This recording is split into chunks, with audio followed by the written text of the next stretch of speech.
Well, do we do roll? We probably need to do a roll call. As you wish, Mr. Chairman. No, let's not do a roll call if we don't have to. All those in favor, please say aye. Aye. All those in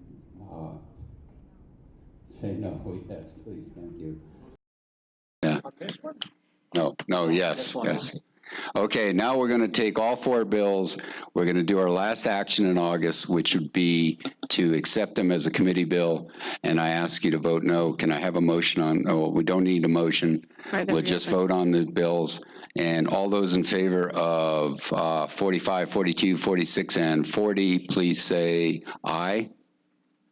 All those opposed, say no. No. All right. So now this opens it up to 0045. And Ms. Jarvis, would you take it away? Mr. Chairman, did you want to see if there was an amendment to work the bill? I'm sorry, a motion to work the bill? Yes. So Pappas and Steinmetz. Sorry about that. Mr. Chairman, this bill draft is the limited driving privileges, the DUI limited driving privileges bill draft. And the amendment, in addition to whatever the amendments the committee voted on in August, this isn't to supplant them, but an additional one is to add paragraph 5. Let me back up. On page 2, after line 16, to add paragraph 5 to capture one more location where the same thing that the committee and the department was aiming to do, which was move it from 5 years to 10 years for how long a person needed to be DUI free before having their limited driving privileges amended, or before possibly having them amended. So that's what's Ms. Jarvis, proposed. Would this be a little Romanet 5? Roman 5 plus. Oh, yes, I'm sorry, Mr. Chairman. I'm looking at the proposed amendment, which you may have in your, you should have in your materials, and it says at the top, 20 LSO-0045, version 1.0, proposed amendment. The version 1.0 is, having come from the last meeting.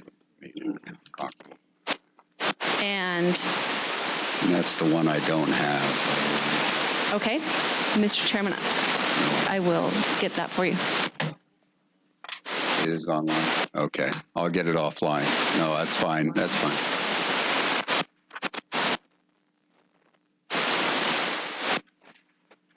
I don't know how I missed that.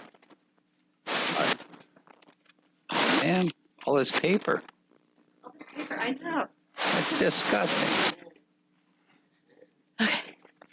Trying to save one tree by myself over 12, 14 years. Mr. Chairman, I have no doubt that you will, but just so in case you needed to picture it. Okay. So we do have an amendment in front of us. It is page 2 after line 16, insert, and Romanet 5. Well, and then there is the page 1, line 8. That's just adding it to the section that tells what you changed. I got that. So, can I have a motion? So moved. So moved and seconded. Anderson and Pappas. So, any further discussion on this? Yes. I guess a question that I would have, so if this were to pass legislature this session, then people that were convicted 4 years ago, are they under the old law, or are they then subject to the new law instead of waiting a year to remove this from the record? Do they have to wait 6 years? Because I'm unclear as to how that works. Mr. Chairman, this does not remove anything. This is in the section of the statutes that addresses, that is, if you look on page 1, the title of this section is administrative hearings. So it's giving guidance to the administrative hearing officer such that a person has to have not, before having their limited driving privileges amended, possibly, there has to be 10 years elapsed. And so in your instance of the 4-year person, that person, I believe, would need to have had 10 years elapse. Before, but it's not a certainty that they would be, it's not removing it from the person's record. It's before their limited driving privileges might be amended. Because, for example, some people, after a certain number of DUIs, have a lifetime. The sentence may be a lifetime banishment from driving. But so then after 10 years, they may go to try to address those limited driving privileges. Okay, does everybody understand? And we have a motion on the floor and we have a second. All those in favor of the amendment, please say aye. Aye. All those opposed, no? Okay, that amendment has passed. Now we're back on the bill. We have an amendment on the bill. Senator Anderson. Mr. Chairman, I see on page 2, line 13, it's also changed from 5 years to 10 years. Is that already in there, or do we need a motion on that also? No, that's already in there. That's the original. Oh, it's already in there? Yeah. Okay, okay. So I do need a motion to move the bill or to vote. Yeah. Question being called. Okay, would you call the roll on, this is on 0045? As amended. As amended, yes. Thank you. Mr. Chairman, this is a roll call vote on 20 LSO 45 with amendments. Senator Anderson. Aye. Senator Hutchings. Aye. Senator Pappas. Aye. Senator Steinmetz. Aye. Representative Blake. Aye. Representative Crank. Aye. Representative Laux. Representative McGuire. Aye. Representative Newsom. Representative Obermuller. Representative Western. Aye. Co-Chairman Eklund. Aye. Co-Chairman Von Flatern. Aye. That passes, Mr. Chairman. So that bill will be a committee bill, and now we're on 46,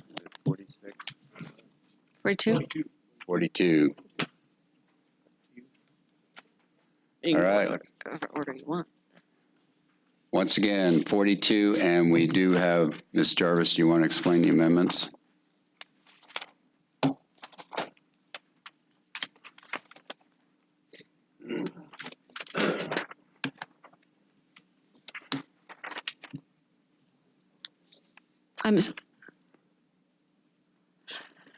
I apologize. Did someone move the bill? Oh, Oh, we need, yes. I was looking down. yes. Okay, we have a Steinmetz and Blake. So sorry. could you explain the amendment? Yes, Mr. Chairman, that was Senator Steinmetz, and then who seconded it? Blake Steinmetz. Okay, thank you. Mr. Chairman, this amendment is because the way I had it worded was just problematic and confusing, and an esteemed colleague had much better wording to make it make more sense the way it was worded. So if you look at page 2, you'll see subsection K, 31-18-201, subsection K. And this section, subsection K, is about, it's about the payment of fees. You pay your fees and then you get this license plate. And I just shoved in that the department may issue, refuse to issue, or suspend right here. But really, that first section is just, if you pay the fees, you can get the license plate. And so this, the amendment is to put at the end of the subsection. See, so if you go all the way through K, to add on page 3, after line 2, to insert this in a more clear way to say that the department shall refuse to issue, cancel, or revoke or suspend. I'm looking at the amendment now, by the way. This is the separate page amendment that was with your materials, the proposed amendment. The department shall refuse to issue, cancel, revoke, or suspend the registrations provided by this section based upon a finding from its records and prior experience, or from the records and prior experience of the department that, and then there's several criteria.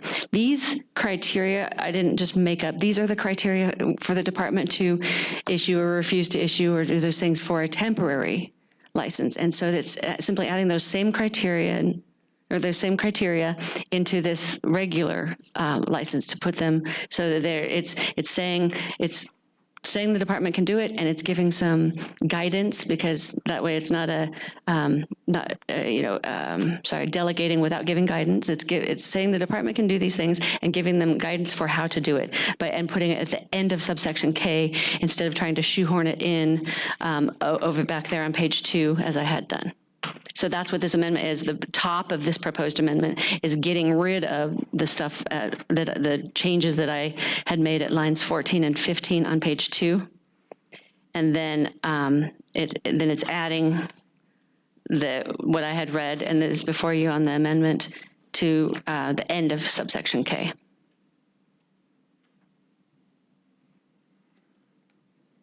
Any questions of Ms. Jarvis? I did have a question, but I don't have my statute book out, where it says on the new language in the amendment, Yes, where it Mr. says the Chairman. department shall refuse to issue, and I don't have my book out. Is there? Well, Mr. Chairman, that's okay. You don't have to have your book. You could look at page 3 in the bill itself, and if you look at page 3, subsection Y, which is in the bill draft, you can see that a temporary permit issued under this section shall be carried in the power unit. That's just there. But if you follow that of this is all existing language that's in statutes. If you follow that down to line 8 of page 3, you'll see the department shall cancel, revoke, suspend, or refuse to issue the temporary permits. See, so it's mirroring the same language that was there. It's simply putting it up in K as well. Okay. So it's that same language, more or less. And the stuff that's on line 12, page 3, line 12, what's in your statute book after the colon, say experience of the department that, colon, are in fact these 3 paragraphs that are in the proposed amendment, those same criteria. So the same criteria to cancel, revoke, suspend, or refuse to issue a temporary permit would now be being inserted as the criteria to cancel, issue, refuse to issue a permanent permit. Does everybody on the committee understand this? Any questions on the committee? Could I have a motion to accept the amendments? So moved. Second. I have Anderson and Pappas. So any other further questions, any discussion on the amendment? If not, all in favor of the amendment, please say aye. Aye. All opposed?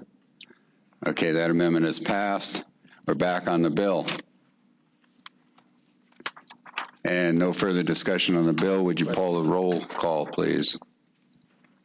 Mr. Chairman, this is a roll call vote on 20 LSO 42 with amendments.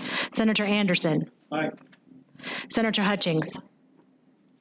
Senator Pappas. Aye. Senator Steinmetz. Aye. Representative Blake. Aye. Representative Crank. Aye. Representative Laux. Aye. Representative McGuire. Aye. Representative Newsom. Aye. Representative Obermueller. Aye. Representative Western. Aye. Co-Chairman Eklund. Aye. Co-Chairman Von Flatern. Aye. That passes. So we'll now make that a committee bill, and we are on 460046, I believe, at the moment. Those all go through the House. Well, yeah, of course. In fact, everything we do goes to the House, doesn't it? Do I have a motion to move the bill? So, Pappas and Crank? And would you like to explain your amendment? Yes, Mr. Chairman.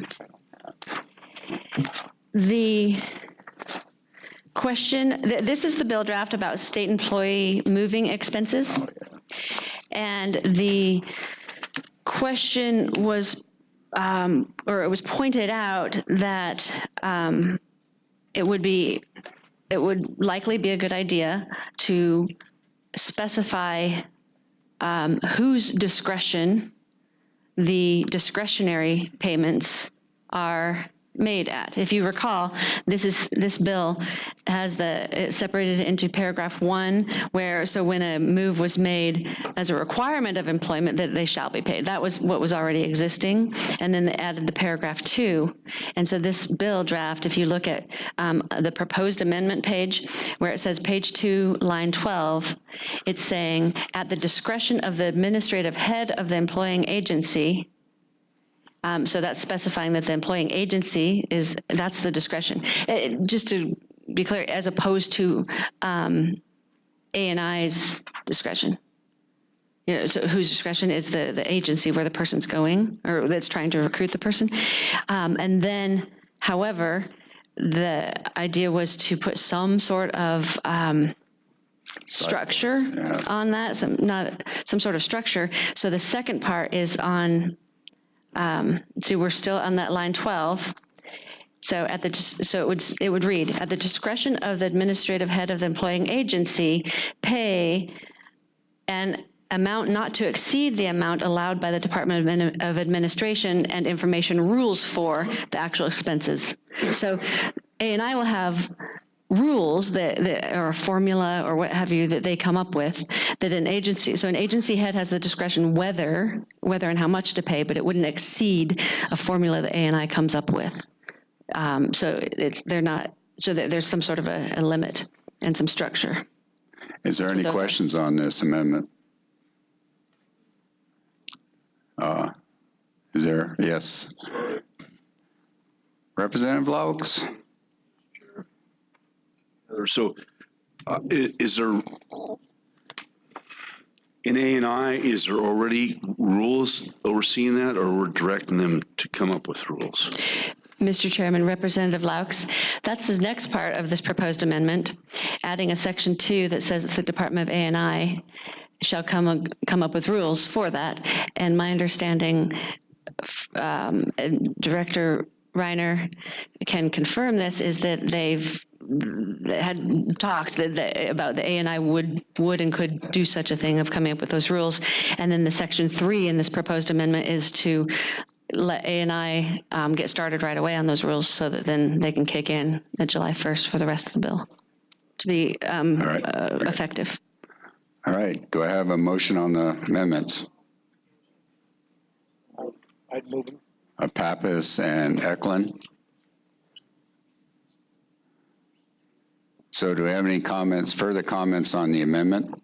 Mr. Chairman. Yes. So I think I'm I'm the culprit for this little change. When we discussed the bill, the first time there was a desire to have a cap on it. And it kind of came out of nowhere. There was $10,000, it didn't pass. $5,000, it didn't pass. And part of the reason I couldn't really vote for either of them is I've never moved in my life. I have no clue what the costs are. And I'm sure that if you moved 20 years ago, it'd be different than it will be in 20 years. So this sets up a structure so we don't have to visit that cap again, but it puts a cap there, which was seemed to be wanted by this committee, I thought. I wasn't informed well enough to be able to make that vote on the last time we tried to amend it. So that's kind of why this amendment's here. Okay. Thank you for that explanation. Any further? So we're at the point where we've got somebody to move or motion and a second. Pappas, Eklund, yes. Okay, so all in favor of the amendment, please say aye. Aye. All opposed, like sign. That amendment is passed. We're back on the bill. Any further questions? Call for the question. Would you call roll, please? Mr. Chairman, this is a roll call vote on 20 LSO 46 with amendments. Senator Anderson. Aye. Senator Hutchings. Senator Pappas. Aye.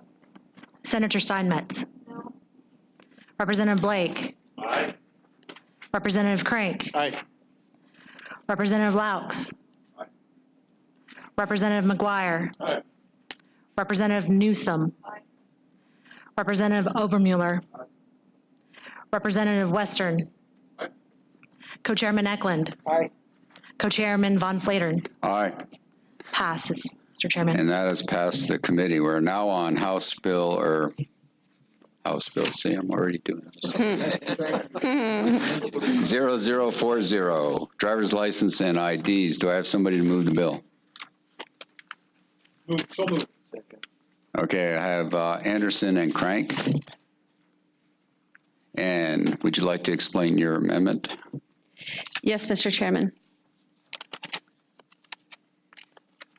Just one moment, please. Okay. Mr. Chairman, just one housekeeping-ish thing, just make sure that everyone is aware of. In August, the committee had inserted I'm sorry. This is the driver's license notification and digital IDs bill that we're talking about. And in August, the committee had inserted the clarification that a person shall not have a valid driver's license or any other state-issued real ID compliant type bill. That you will see in the version 1.0 of the bill that you have in front of you. This isn't rehashing those amendments that you voted on in August. Those are still here, the amendments. This is just a few more to clarify. So we are going from the version of the bill 1.0 in front of you, plus the, actually, I think that was the only thing that we did in August was, oh, and there was also to make sure that law enforcement couldn't take physical custody of the digital driver's license. Those are already in the bill because the committee voted on those in August. It was just the most recent action that you have reconsidered, which is to support the bill. So we're taking it from there and moving forward and looking at the version 1.0 and the proposed amendment that's in front of you. I'll walk you through it. Starting at page 1, line 11. That's just adding the section that we'll talk about to the bill. And same with page 2, line 4. Those are the statutory sections, 8-1-102A and 31-7-131A. And so now on page 2, after line 7, this is inserting a definition for surrender, saying surrender, when referring to a driver's license or identification card, means as provided in 31-7-131. That's what we'll get to see what that is, definition that we're going to be talking about. Adding the definition at this point in Title 8 of the statutes simply says, in case there are other places in the statutes that talk about surrendering a driver's license or an ID card, surrender means this when they're talking about a physical versus a digital license. And so this is a catch-all. That Title 8 of the statutes, that's the place where it says, this is the umbrella over all the statutes. There's also another definition in here, for example, that says that singular means plural, and male means female, and or not. I don't mean these things. I'm badly paraphrasing, but this is the section that just says, as constructed in the statutes, if you run into something that says county attorney, it means also a district attorney, or it's some things that apply throughout all of the statutes. And all my quick things were poor examples, but this is the section that applies all throughout. Okay, that's Title 8. Now, moving on to page 5. Now we're actually in Title 31, the transportation driver's license statutes. Page 5, line 3.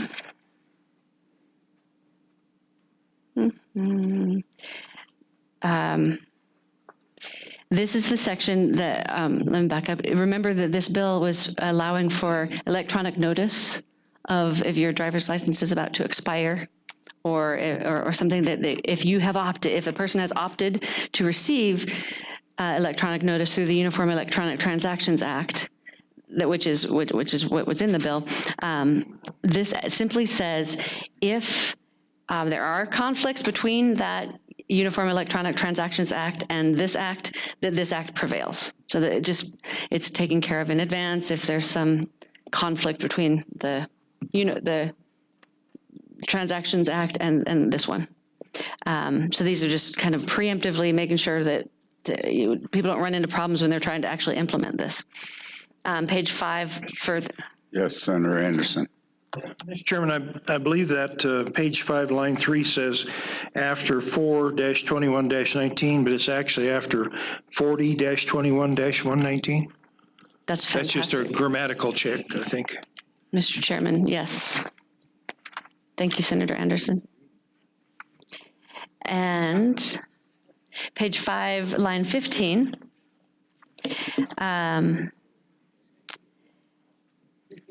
Page 5, line 15, this subsection C, what's happening is this is saying a person shall surrender to the division all valid driver's licenses or state-issued real ID or other compliant ID cards. This is adding on line 15 to say that they should surrender to the driver's license all valid physical driver's license. Remember, this is still along the lines of not giving them your device. You're not surrendering your digital, you're surrendering some physical thing. Now moving to page 6, line 8. Page 6, line 8 wanted to specify that, remember, this is the fee for the digital driver's license that the committee had, that was in the bill, but that's not instead of, so it's adding, you see here, page 6, line 8, after the $20 to say, in addition to the applicable physical driver's license fee under this section, subsection. That's just making sure that you remember the digital license is supplemental, so is the fee. It's not instead of. Page 7, line 1 is, that sentence begins on line 6, and this is saying that this is when a digital driver's license can be issued, and the sentence had said that, or does currently say that no digital driver's license shall be issued unless the applicant holds the corresponding physical driver's license. Well, the question was posed, what if it's someone's first time getting their driver's license? And stay tuned, this is also the same thing we'll talk about when we get to an identification card. If it's their first time, they can't already hold a corresponding physical driver's license. So this amendment line says that after license, here's what the whole sentence would say. No digital driver's license shall be issued unless the applicant holds the corresponding physical driver's license or unless the corresponding physical driver's license is issued simultaneously. So now moving to page 10, line 3. Let's see what's happening here. Okay, now we are in a section about surrendering and returning your license, a statute about that, and what we want to do is, right, this is again making the distinction between a physical and a digital license. So on page 10, line 3, or the whole subsection A would say, upon canceling, suspending, or revoking a license, the division shall require that any physical license be surrendered to the division and that the digital driver's license be canceled or suspended. So it's just specifying for the physical that it would be handed in. Okay, now still on page 10, after line 5, inserting, there's an existing subsection B in the statutes, which had not previously been in this bill to amend, but now is proposed to be. It's adding the word physical again. that that person shall immediately return his physical license to the division. Okay. Next, on page 11, lines 5 and 6. This one, if a person, this is in the section of if a person moves, or sorry, change of address or changing your name. This subsection is talking about that a person is supposed to notify the division.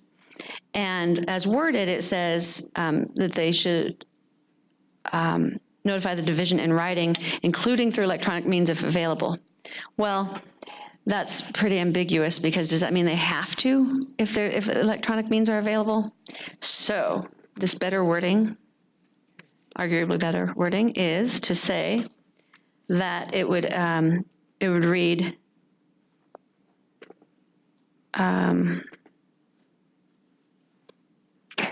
page 11, lines. Okay. All that new language in 5 and 6 is gone. That's why it was, okay. So still, a person shall notify the division in writing, and it just remains as it is, about within 10 days of any change of his address or name. After that sentence about their name, it shall say, notification to the division may be by electronic means if the division has made electronic notification available, and if the person opts to use electronic means. So even if the division has made it available, but I don't opt to do it, I don't have to. That's just specifying to make clear. Page 12, line 17. Let's see, this one.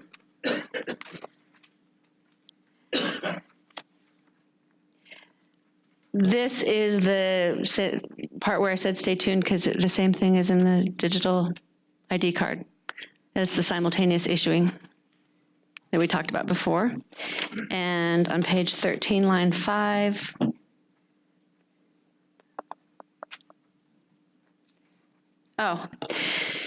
instead of rehashing here what how a digital identification card shall have all those different protections and things, it's just referring them back to the very same language of how a digital driver's license shall be designed. That way, in the future, if there are changes or whatever, it only needs to be changed in one spot. If it's, let's say, technology changes, which is bound to happen, it just needs to be changed in the spot that tells how it should be designed over in the driver's license part. And then this refers to that section. And then finally, page 15, line 20. Oh, sorry, not page 20. Turned wrong. Try to juggle these. Page 15, line 20. This section of the law on page 15 at the bottom is talking about if a person has had their identification card canceled because of certain reasons. I believe that 31-7-122, the reason for canceling that ID card is a medical reason, and that that there shouldn't be a cost when that identification card is reissued. So this is also just specifying that there shouldn't be an additional cost if the digital ID card is also reissued. That's what the 15 line 20 is added. That is the conclusion of these little amendments. Questions from the committee? We haven't moved the amendment yet. Okay, so the amendment has been moved. Do we have a second? Second. It's Pappas Anderson again. What a team. Any further questions from the committee on the amendment? Question. Question being called. All those in favor of the amendment, please say aye. Aye. All those opposed, like sign. Mr. Chairman, I also didn't catch who moved the actual bill. Oh, I think. Not sure we did. It was, pardon? It was Crank. It was Anderson Crank? Oh. I'm so sorry. I'm juggling too many things. I think I did have that. It was Pappas Crank, I think, originally. We're good for it. We didn't? Okay. That was great. Okay, great. Awesome. Okay, the amendment has passed. We're back on the bill.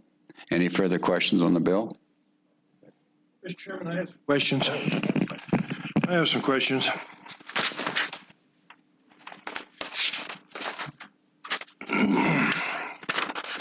See, on page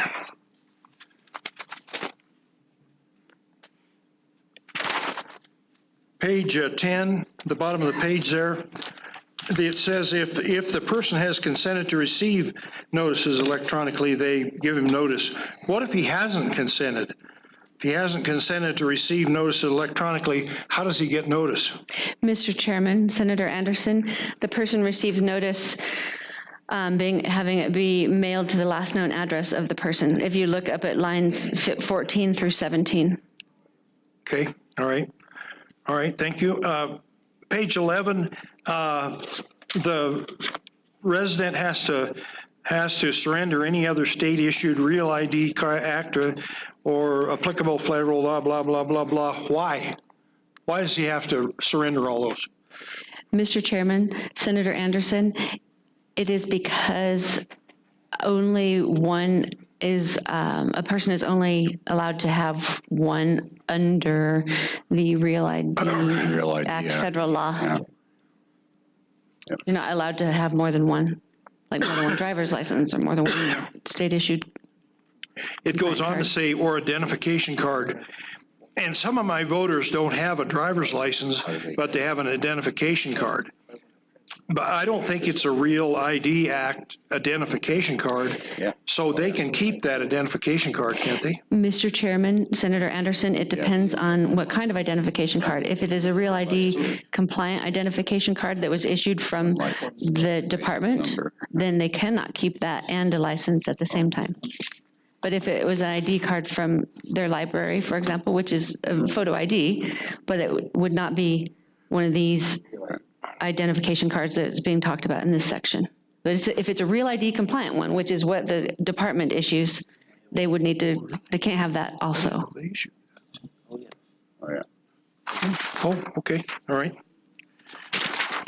Any further questions? I think that's all I had. Senator Steinmetz? Thank you, Mr. Chairman. I just have a question on page 15, line 2. Under D there, it says the division shall send, and it's crossed out an application, and now it says a notification. I just want clarity on, a lot of people can renew through the mail. Are we discontinuing that process, or is this just something different? Mr. Chairman, Senator Steinmetz, my understanding is that they will receive notification that they are due they can receive it through the mail or electronically if they've opted to. But if they receive it through the mail, they wouldn't be sent the entire application, but they'll be sent a notification that it's time to renew. Question, follow-up? Was that just for, thank you, Mr. Chairman, is that for the digital only, or is that for your physical license as well? Mr. Chairman, Senator Steinmetz, I believe that's for the physical. This section is for any license when it comes to expiration time. Wait, is it the expiration? Yeah, when it comes to expiration time, you'll get a notice that says it's about to expire. Then if you want to go renew it online, great. If you want to go in, great. If you want to mail it back in, I imagine there'll be a way to do it. Yeah. Right? Mr. Rossetti, do you have a comment on that? Mr. Chairman, Senator Steinmetz, it's not the intent to get rid of the mail-in renewal, but what we find is not a substantial amount of people do it that way, and even when they do, they often come to the office, ask a couple questions, grab another application, and then mail that one in. So we'll still allow the mail-in renewals. This is just saving us the cost of sending out the mail. So we'll send the notification, and then there's still, you can pull an application online. We have them in the driver services offices. So it'll still be available to you. It's just not going to require us to mail the additional pieces of paper with the notification. All right. Thank you. Further questions, comments on the bill? If not, do I hear the question being called? I heard it. You do hear it. I do hear it. We call the roll, please. This is on. Mr. Chairman, this is a roll call vote on 20 LSO 40 with amendments. Senator Anderson. Aye. Senator Hutchings. No. Senator Pappas. Aye. Senator Steinmetz. No. Representative Blake. Aye. Representative Crank. Aye. Representative Laux. Aye. Representative McGuire. Aye. Representative Newsom. Representative Obermuller. Representative Western. Co-Chairman Eklund. Aye. Co-Chairman Von Flatern. Aye. That passes, Mr. Chairman. That bill has passed the committee, will be a committee-sponsored bill. Okay, we're at 2:14. We're actually 15 minutes ahead. We're going to do the bill draft related PSCS, Public Service Safety Commission systems. This will be 0047 in your book. Oh, Director, would you like to begin the discussion of this? Yeah, thank you, Mr. Chairman. I would.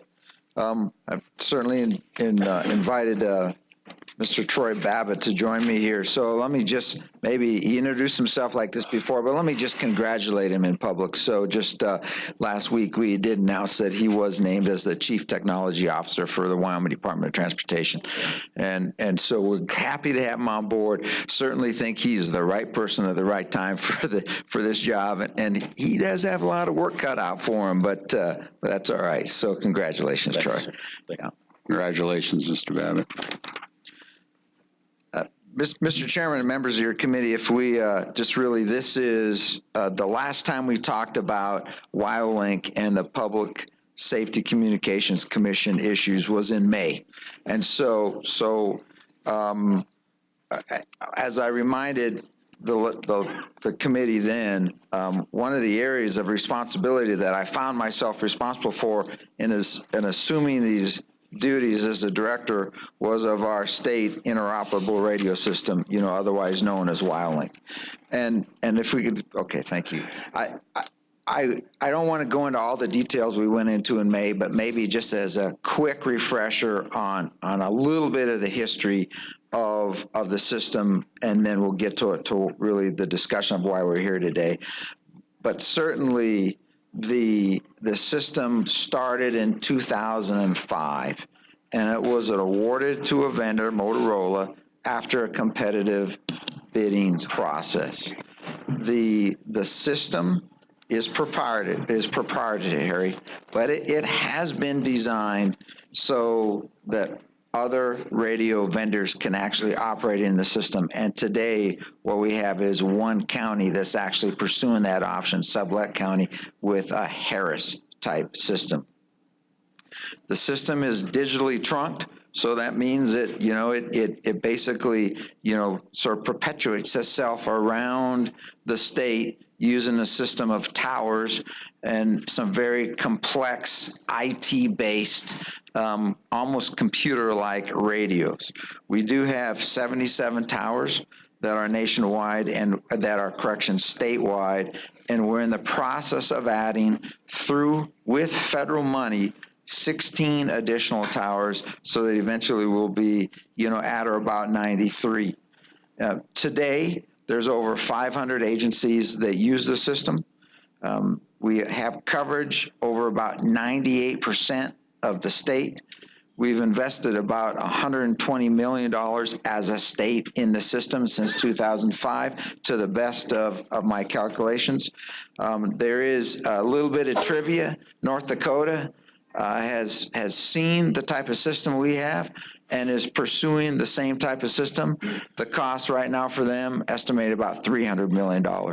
I was talking to my associate in Mississippi the other day, and certainly about they have a similar system and have spent about $400 million on it. So there's just some related numbers.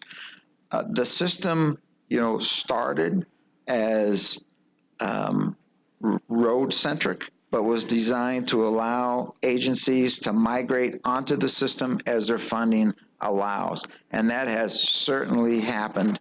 And for us as a state and for all those involved in the emergency management and emergency response, interoperable communications is always the goal, because it's so nice to be able to pick up the radio and talk to somebody from a different agency without trying to struggle to figure out what frequency to talk to them on.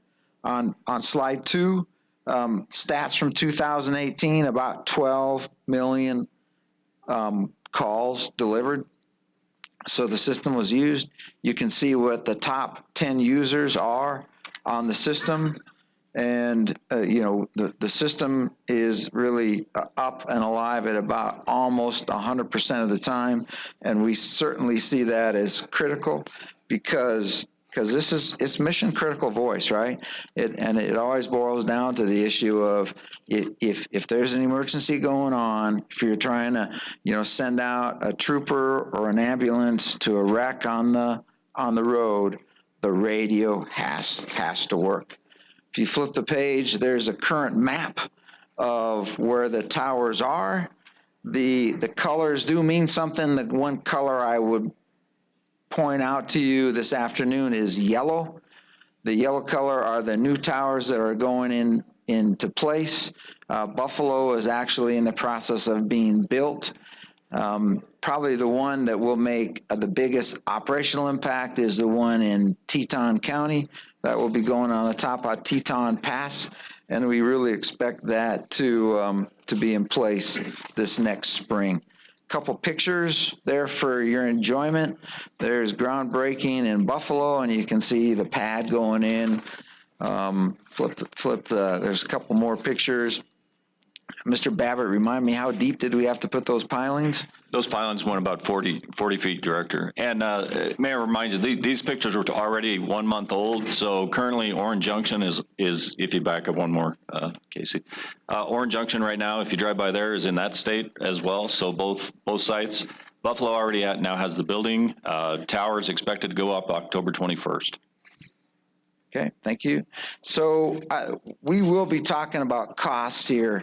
And there will be some technical questions on cost. So what I'd like to do is turn the time over for about the next 3 slides or so to Mr. Babbitt and let him talk over some of the technical issues that we have currently going on with the system and where some of the money that we'll be asking for will go. So this slide right here shows the actual base station repeaters. You may have heard of Quantar versus GTR. This is what the two devices are. The Quantar radio was in place in 2005, and it's had a lifespan. It's still functioning right now. It's outlived its life. So when we talk about having to do the overhaul lift of the base radio stations, which can act as a radio or a repeater, these are the two units we're talking about. The GTR radio is the next generation. In a computer world, 20 years is beyond its life. So this is what we're talking about. There's 346 units across the state that we would need to replace right here. So when we talk about the heavy lift, this is approximately $12.18 million that would be part of the ask to get this replaced as far as the equipment goes. So next. So as we talk about what we've done is we've tried to calculate how we could wrap that together with at least the system maintenance together. And our projection for the next 6 years, we'd be looking at $5.5 million to replace all of those units, as well as continue the system maintenance agreement over that time frame. As the towers, they do have one free year of maintenance as they come on board. Then they do join the existing contract to continue the software and hardware maintenance agreement as we move forward. A lot of times we get asked, what is that system maintenance actually? What are we buying? What does that allow for us? Well, the vendor works hand in hand with our department there. We have 3 full-time employees, that's it, that monitor the WiLink radio system with 1 supervisor. So we have the vendor, Motorola, our service maintenance agreement, 24/7, 365. They monitor the system constantly. They fix issues in the background that we don't even know about. Anytime they see bumps, alarms, or whatever, they're knock back at their headquarters. They're taking care of, like I just said, 24/7 technical assistance. They do assist our techs when we have to go out to those mountaintops to help help replace or troubleshoot any of that gear as well. It also includes, on-site technical service for our two master sites, which reside in Cheyenne and Casper.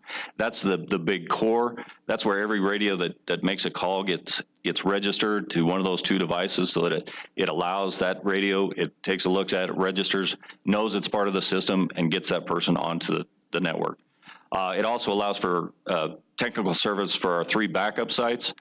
They're non-mission critical, but they're incredibly important. So the Wyoming Department of Homeland Security, we have a backup site over at Laramie, the TMC over there, and also the Ylink operations system, which is in the basement of WYDOT there. Also includes hardware repairs and advanced replacements, anything that we need there.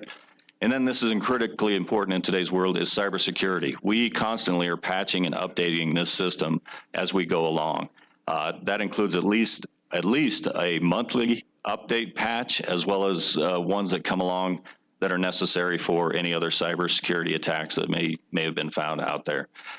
So approximately, it's more like 20 to 30 patches that happen throughout the year on the system, and that's part of what we pay for on the system maintenance agreement. Okay, thank you, Mr. Babbitt. So as we discussed in May, there is no long-term sustainable funding source for Wyoming. And the numbers that you just heard takes about $5.5 million a year to sustain the system, which we say is a very good system and working well over the state in terms of interoperability. As a reminder from May, our recommendation certainly as the incoming director was I'd certainly like to have a long-term sustainable funding source to maintain this system. And we threw up a list of funding options, and the list is here with one addition. We talked over each one of the funding options and really looked at pros and cons. And because I suspect it will come again, it might be worth just rapidly running through what the funding options were and what the committee chose in the end. But just as a reminder, what the committee did choose was actually a hybrid. And it was a combination of number 3, general funds, and number 4, public safety communications fee.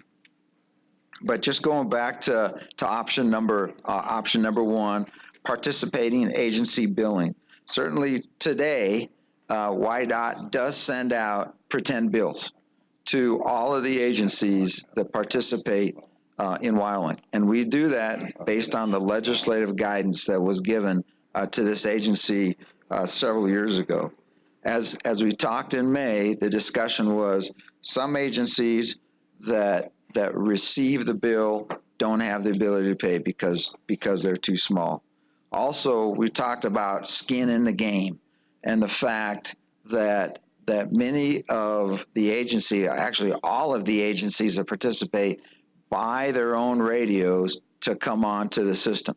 And our discussion at the time was, hey, listen, that is their participation in the system, and our recommendation was that we count that the radios that all of the agencies buy to operate in the system as their participation in the statewide interoperable radio system. So then we jumped down to number 2, and we said, hey, listen, we could use transportation funds. And the discussion there was, well, that's what we do right now. So $5.5 to $6 million, and we pull it from the roads, right? Because this is a safety function, and certainly none of us wants to be in the position of not responding to an emergency call that comes in. So think about $6 million, dollars worth of highway. So what is that? It's about, it's 1.5 miles of full depth reclamation-ish, or 6 miles of chip seal. And so it just depends what's going on, but that's the effect when we start pulling this from that current source. And what I'd, remind the committee of is that today, we're about $135 million in unfunded requirements. Obviously, this is part of the unfunded requirements. Some 70-ish is directly attributable to roads. So that's the reality of what we have. We talked about the general funds or other legislatively appropriated funds, and you all know more than I about the issues with general funds and those type of funds. We then talked about a public safety communications fee, and that one was described as if you charge 75 cents a phone line, that's cell, landline, VoIP, you raise about $5.5 million. We talked about it would be important that that is not, I say again, not a 911 fee, because 911 fees belong to the counties, and the counties use those to good effect in their emergency, in their 911 centers. But what it is a fee to pay for the radio call that the cell phone started. Okay, so that's the public safety communications fee, and I'll walk you through that just on the next slide. Number 5, we did not talk about in May, but I wanted to add it on here because it has come up, and because there has been dialogue with me since, and with our agency since we talked this, and the recommendation was, hey, listen, you got all these towers out there, can you lease space on them? If the towers are available, and if you hang a bunch of stuff, if they won't fall over, you got to make sure they're stressed to take what you're hanging on them. Can we actually rent out some of the space? The answer is, hey, that's a good idea, and actually we could on some. Have not looked at all the towers, but as we looked at how much rent you could actually, or how much you could charge in lease space, the amount was very small. And so in the grand scheme of things, did not think it was significant, but in fairness, I wanted to put it up here just to make sure that we have the discussion, hey, have we looked at everything that's out there? And certainly there is, and that there's a hybrid. The hybrid's in the bill, that's the draft bill in front of you, which, according to the guidance from the committee last time was 50 cents public service safety fee, the balance to come from the general fund. So if we move on to the next slide, and this has come up, hey, what's the relationship between 911, or what's the relationship between a phone and WyoLink? And this is really it, right? If you pick up the phone and you call 911, it goes into what's you call a PSAP, or a public safety answering point. And actually, Mr. Babbitt happens to be the governor appointed, point of contact for the state for our next generation 911, and is decisively engaged in sort of looking at what this looks like in the future, right? And it's sort of in keeping with this issue of WyoLink, or correction, of WYDOT being involved in this emergency communications space.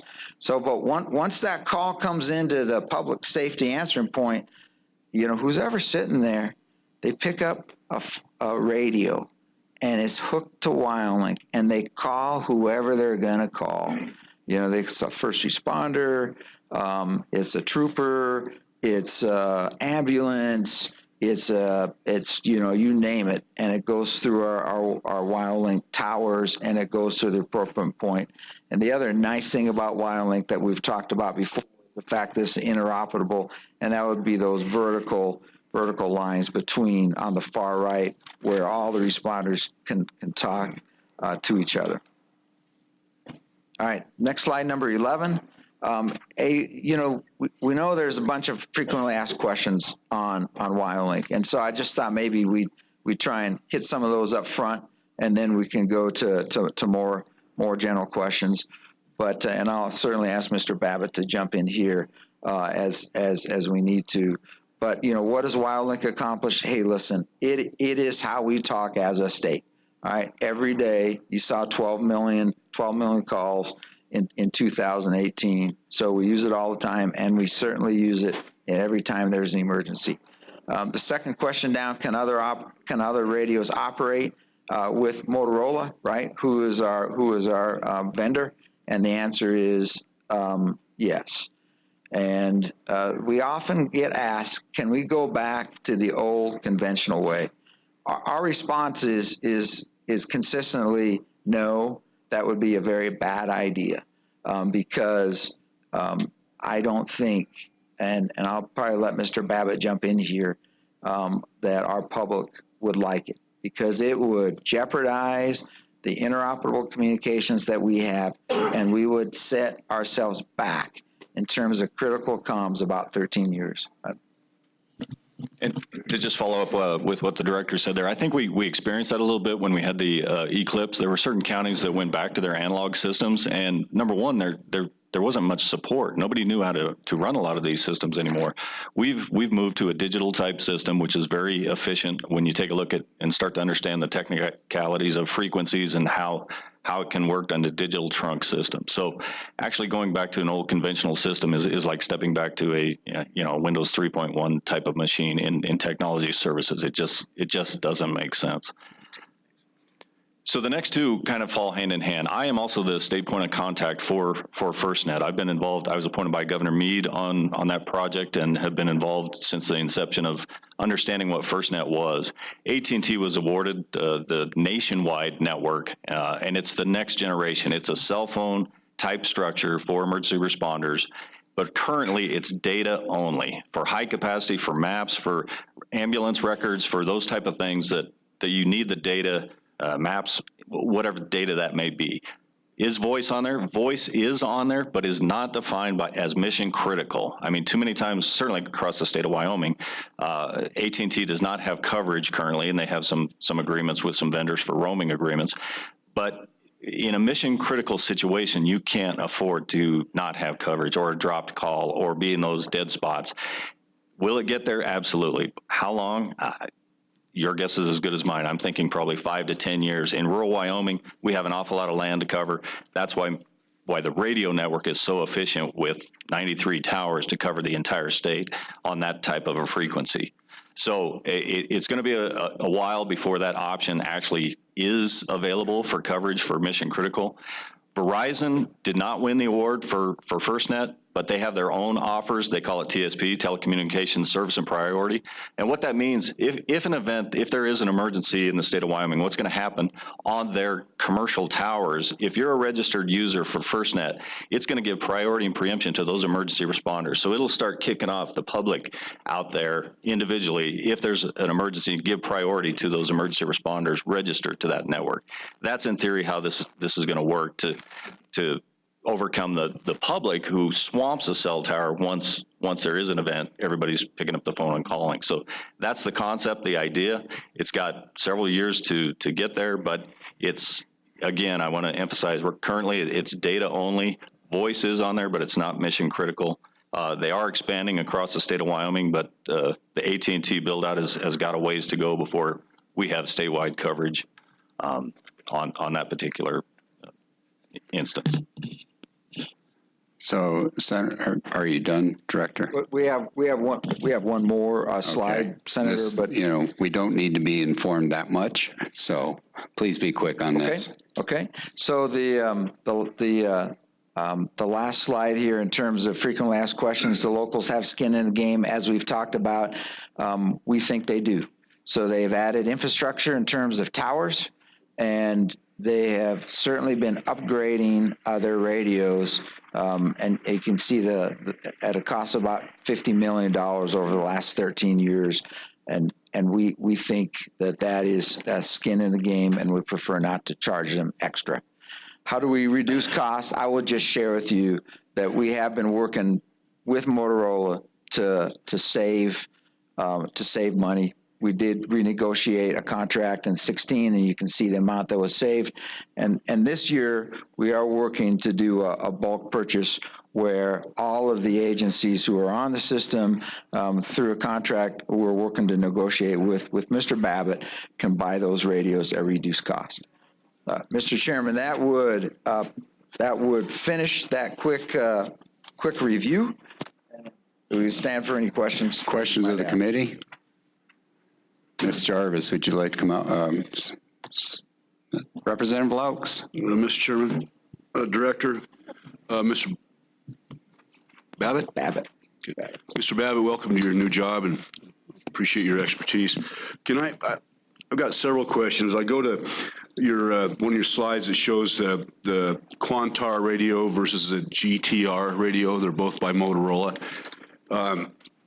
Just a simple math based on the numbers here is they're $174,000 per unit, correct? There's 70 sites. And the descriptions of both the Quantar and the GTR are almost exactly the same, other than it's an updated version of it. It mentions that is capable of analog as well as transmission reception. So, but it does run digitally, correct? Correct, that is correct, sir. It does analog on top of that. Yes. So it's true that they're $174,000 a piece. Is not anybody out there that we can get this piece of equipment for less than $174,000 a piece? That is the quote that we have, sir. One more question, Mr. Chairman. Yeah, go ahead. Okay. Mr. Director, so I thought before we talked about the space, the leasing of tower space, I thought we were doing some of that, or was that on some other type of towers that YDOT has, or? We're sharing space. We have had very few in the past this is kind of a new arena. In the past, it was very much independent. So we are open to that now. We do have a couple of vendors that we've started that discussion. So from my knowledge, it's a fairly new process. So the number of towers is 93, is that what I heard? It will be 77 with. Right now, but the build out will be to 93 of those? Yes, sir. And when the comment was there'd be very little income, was there a pencil put to that? What could the income be of?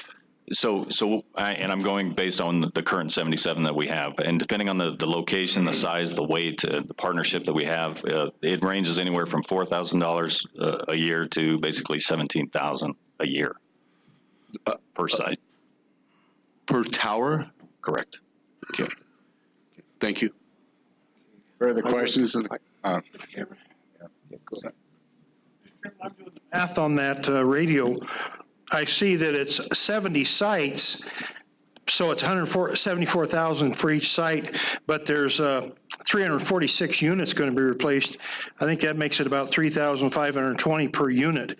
Isn't quite as bad per unit, but it is a lot per site.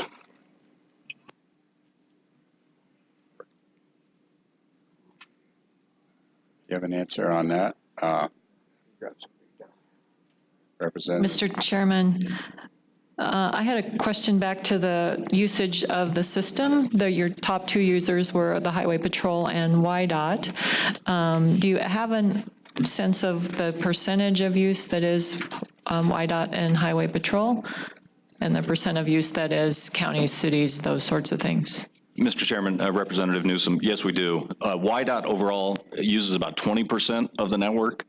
Approximately 13% is Highway Patrol, the other 7% with highway maintenance. Have a follow-up, Mr. Chairman? Yes, please. My other question was about the price difference in radios. We got a lot of testimony in May from smaller communities that had trouble affording, I think it was around $4,500 per radio. Do you have a sense of the price differential of Motorola radios and other radios that'll work on the system? Mr. Chairman, Representative Newsom, I think when you take a look, the variation, the capabilities of the radios, I think are very generally very close. I mean, I'm going to go with an average of $4,000 to $6,000 per radio. These radios have a lifespan, though, of 10 to 15 years. So when you compare it to a cell phone and how quickly you change, plus the monthly subscription, it may sound like a lot, but these are hardened radios that go into the fires and anything that you can imagine. So the vendors are fairly close as far as, yes, you may find one that's cheaper or you work a bulk amount as well. And as the director said, that's what we're trying to do. We're trying to understand all the agencies that are ready for a renewal on their radios so that we can take a look at an RFP to purchase, to save the state and do a bulk purchase and save money. Representative Eklund. So the volunteer fire departments in my area, when I brought up the idea that, well, they're talking about going back or staying with their old system, and I asked them how much does that cost versus the new one, and what they brought up was they have to maintain both of them.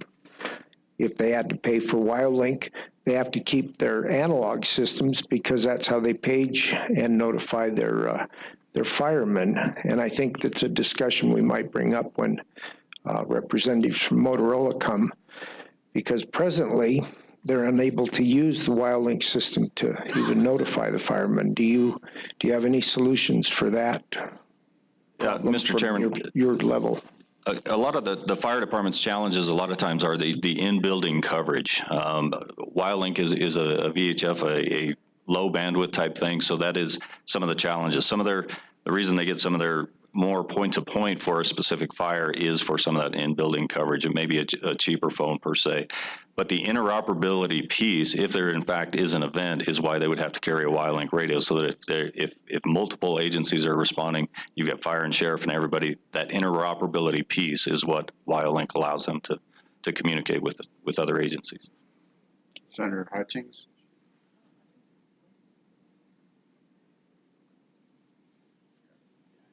Mr. Chairman, I want to go back to, I think it was May.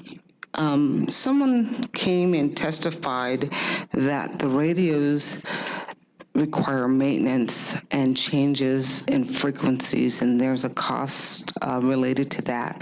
Can you relay that again? Mr. Chairman, Senator Hutchings, the cost for the frequencies is part of the system per se. That's part of the 3.3 maintenance that we take care of on that system. So there is no individual charge for an agency on a frequency per se on the radios.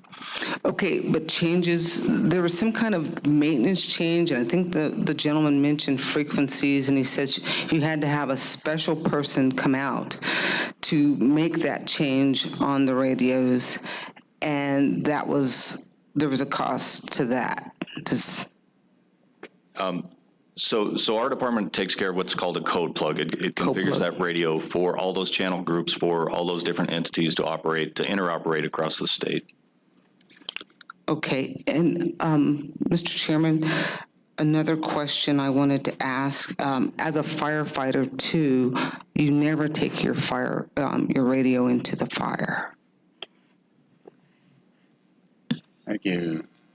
Representative Blake, did you have something?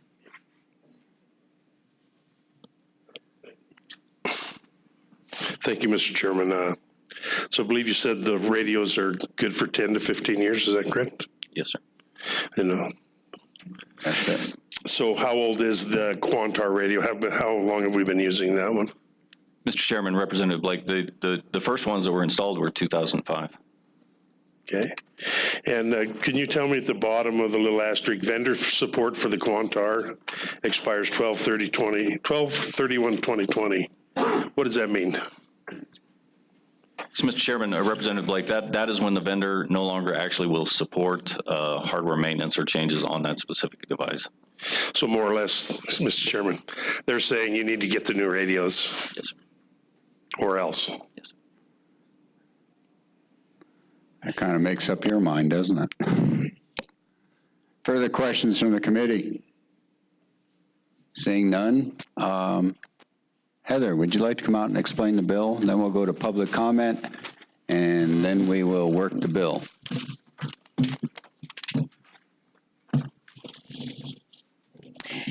Mr. Chairman, the bill draft that I'm explaining is 20 LSO-0047, the Wyoming Public Safety Communications. Supposed to say funding. Does yours say funding? Great. System funding, yes. I had an old page. Great. Okay. Wyoming Public Safety Communications Funding has the catch title. What this bill draft does is it goes into the Title IX to the Public Safety Communications Commission and System section, and it inserts a new section, which is the Public Safety Communications Service Charge. The next pages 2, 3, actually, pages all the way through 11 are the logistics of how that charge works. And those logistics are modeled after the 911 charge. Although the purpose is similar, they're not the same, but the model is simply to, it's divided into two different types. Paragraph 1, which begins on page 4, focuses on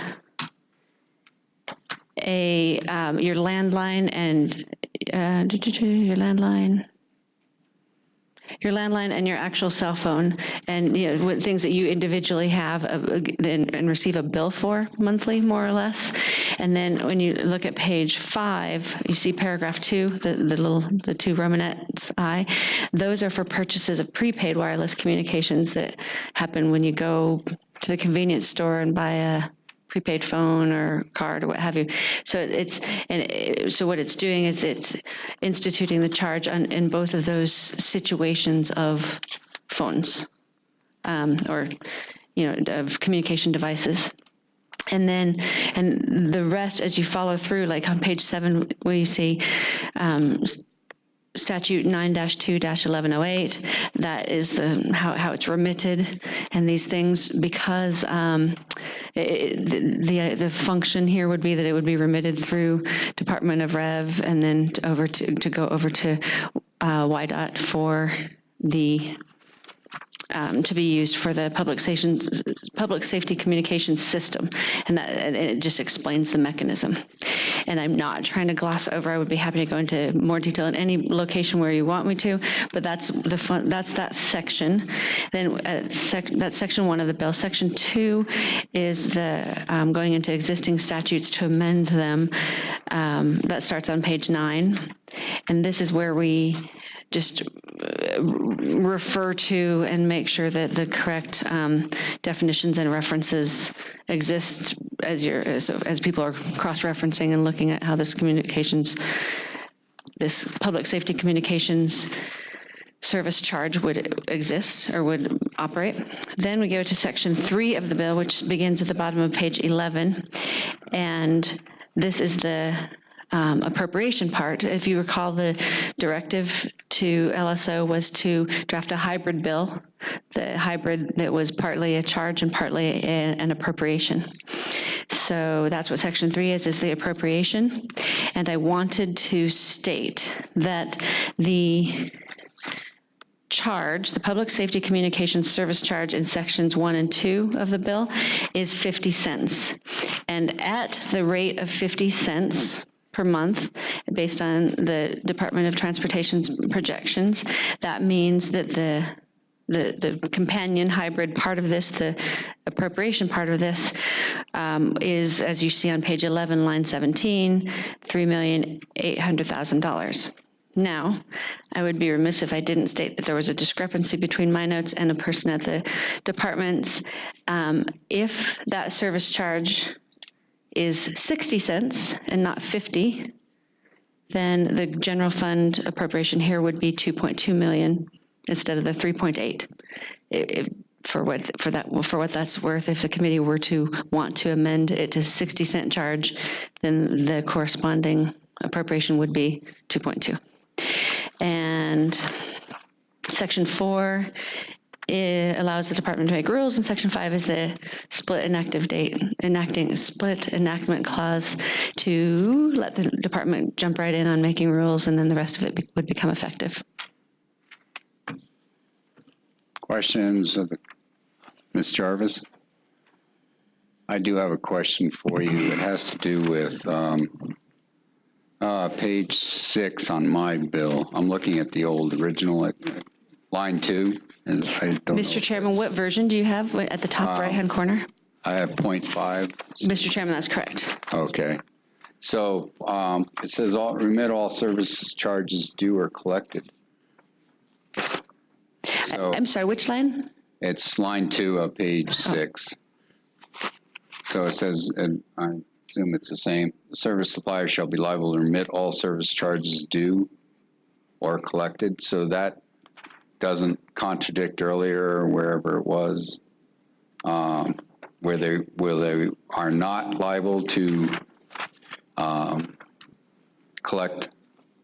They can bill them, but they can't. It's on page 4, line 18, C, big C. It says service supplier is not liable for uncollected amounts. Mr. Chairman, on page 4, that is in the paragraph 1. See at line 1 of that of page 4. See the little subsection or the paragraph I. All of paragraph I is for people who receive bills. So in that instance, the service supplier has sent it out, but you didn't pay your bill hypothetically you didn't pay your bill. So me as the service provider, the service supplier, I didn't actually collect it from you. However, on page 6, where you pointed it out in line 3, that's at the vendor. So you actually bought this phone from me at my counter. And so it was both due, and I was supposed to collect it from you, and I did, because that transaction happened right at my counter, right there, at the convenience store.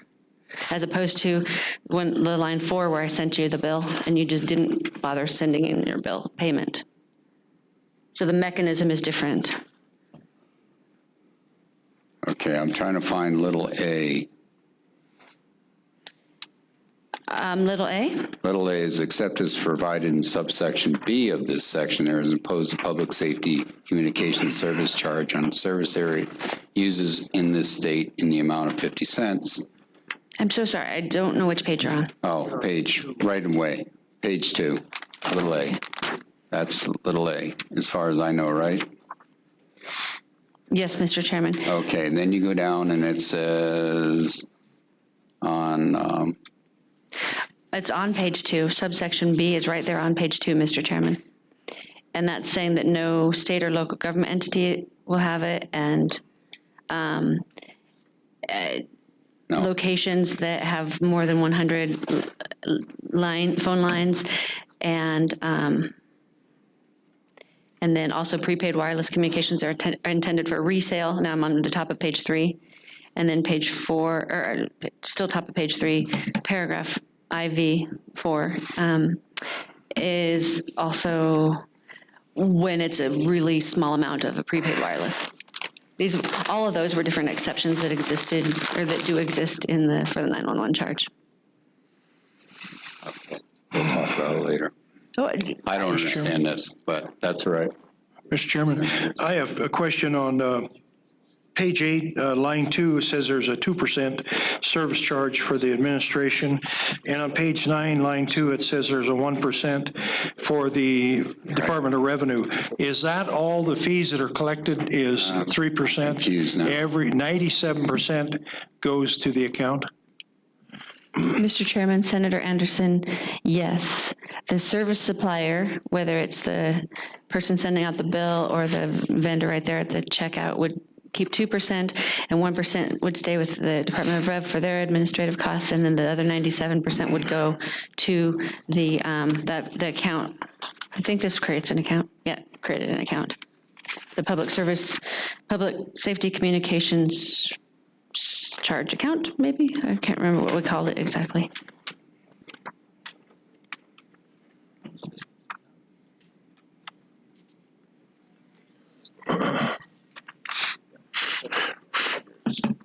Yes. Senator Hutchings. Thank you, Mr. Chairman. On page 7, Romanet I, line 15, when it talks about the service supplier sending out a bill, would that be every single supplier in the state? So would the state of Wyoming receives bills, phone bills, receive the same kind of charge on their phone? Verizon, Sprint, AT&T, every phone line, LAN, cell, whatever, will have this new bill or charge on their phone line. Mr. Chairman. Phone bill. Senator Hutchings, users are who would have it on their bill. Just the users, okay. Except for those ones in subsection B, on page 2. The state or local government entity, folks who have more than 100 lines at their location, sales of prepaid wireless communications that are intended for resale, so that's like wholesale, I believe, and then also really small denomination cards or phones. Other than those exceptions, users would. Follow-up, how do we come to that exemption? Mr. Chairman, Senator Hutchings, those exemptions all exist in the 911 service fee charge. And my understanding, although this might be not necessarily doing justice to whenever these were instituted, 10 years ago or however long ago, but for example, state or local government entity, that one is, makes sense. But then the more than 100 local exchange access lines, one example, I'm not saying this is the whole thing, but let's say I have a business and I have 105 phones at my business. It's not going to actually cost emergency providers all that much more to come visit me that many times more. I don't know how they came up with 100, but because that would be rehashing testimony from, however long ago this was instituted, but that's what the idea was. At some point, you're still just one location. Do you have to keep paying more?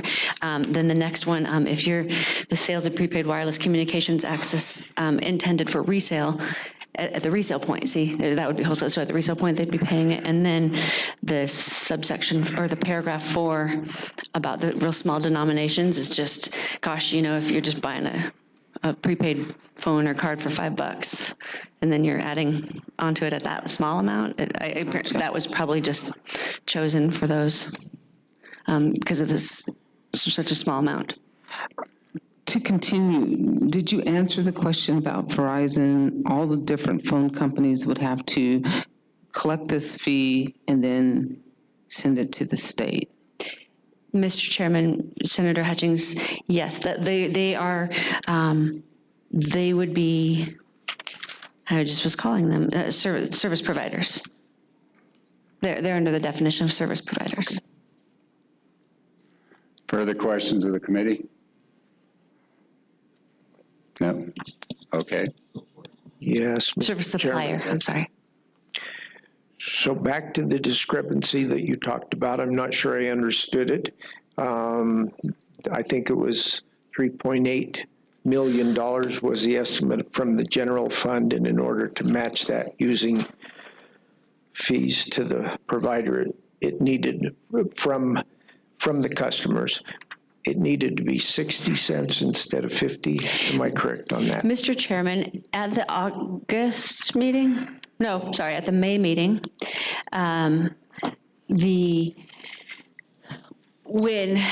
if you recall, the department presented several different options and then of different funding options, and it, just like they reiterated today, and the bottom option, or one of the final options was a hybrid of any of the ones above it. Well, when they suggested the public safety communication service line charge, they originally suggested it at 75 cents, I believe, if my memory serves me right. Then as the committee was discussing whether to do a hybrid or not, and well, if we did a hybrid, then what should we do? And the committee, my notes said, landed on 50 cents, a service charge of 50 cents, and then the hybrid, general fund appropriation to make up that. Another person with whom I discussed this at the department, as we were trying to figure out the amounts, had in that person's notes 60 cents. And so if it's 60 cents, that's when it would be 2.2 million. If it's 50 cents, then it would be 3.8 million. I don't know which one's correct, or what, if there's a correct, what the committee wants. Further questions from the committee? Seeing not, Representative Crank? Heather, I'm a little confused. Can you speak?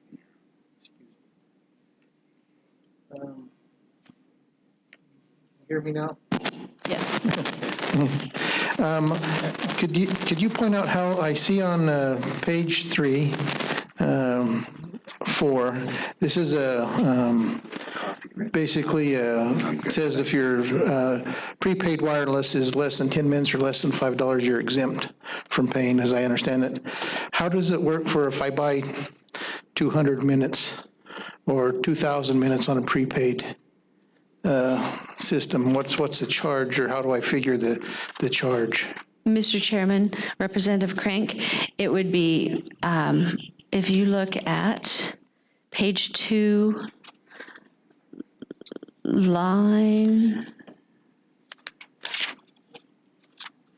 just a moment. I'm sorry. If you look at page 5,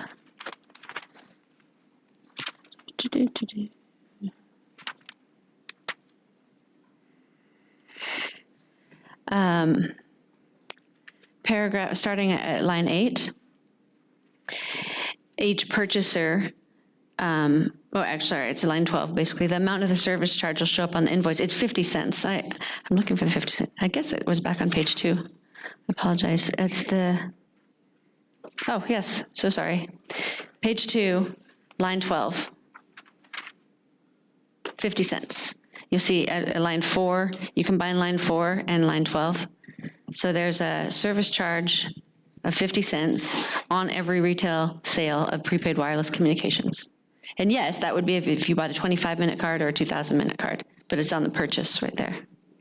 So follow up, Mr. Chairman. Yeah. So there's a loophole there, and I could game the system by buying prepaid minutes in bulk rather than, I buy a 10-minute card, or could somebody sell 2,000-minute card?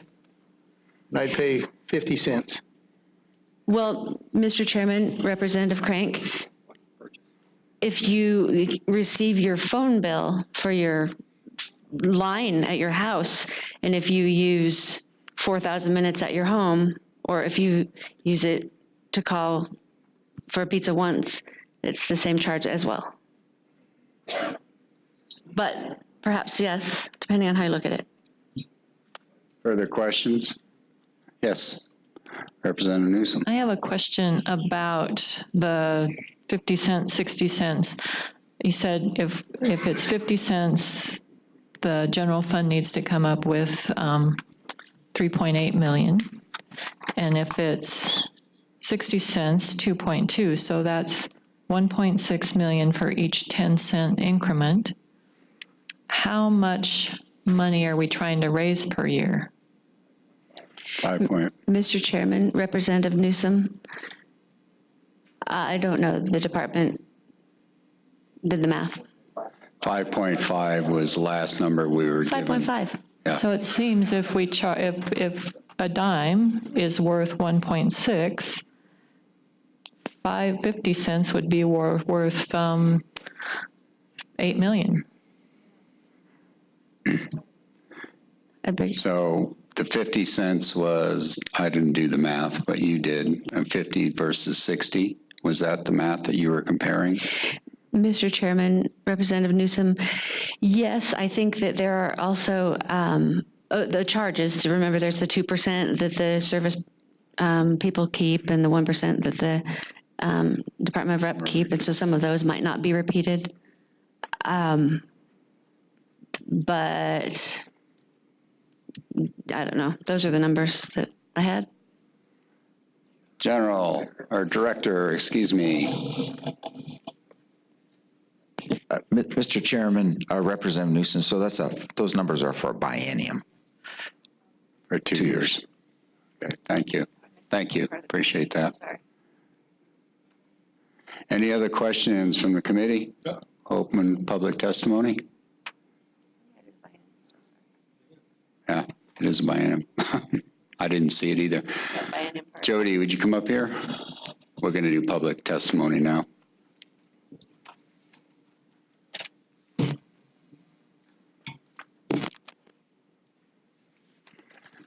Thank you, Mr. Chairman. Jody Levin here on behalf of Verizon and Charter. Good afternoon, Mr. Chairman and committee. My name is Kristen Lee, and I'm here on behalf of CenturyLink. Just for expedited testimony, we thought we would testify together. The communications industry is not here to debate the merits of WyoLink and the importance of public safety. We are, however, very concerned with the hybrid funding model and the proposal to put what we believe is a tax on our customers, your constituents, to pay for a system that they are not the direct users of.